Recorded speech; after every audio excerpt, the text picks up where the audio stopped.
Hi, I had a rotisserie chicken and we picked the heck out of it. I think we got 3 meals out of it. But what I did, it was mostly all bone and fat. Can you peek in there, thing? My cameraman. I put it on super low with just cold water. And I'm gonna take it and I'm gonna drain it off for chicken stock. You've heard me say chicken stock a number of times. Then I'm gonna put it in a nice little freezer container and I'll have it. So literally, this is not the right size bowl.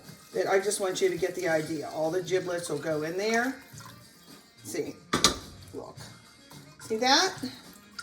And then I'm gonna have a really nice stock. Look at the color of that, guys. Isn't that nice?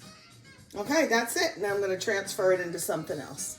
All right, thanks. So when you're making the chicken stock, you really don't need to put in celery and carrots and an onion and a, little bouquet, if you will, of herbs. Just make your life easy and just put chicken in cold water.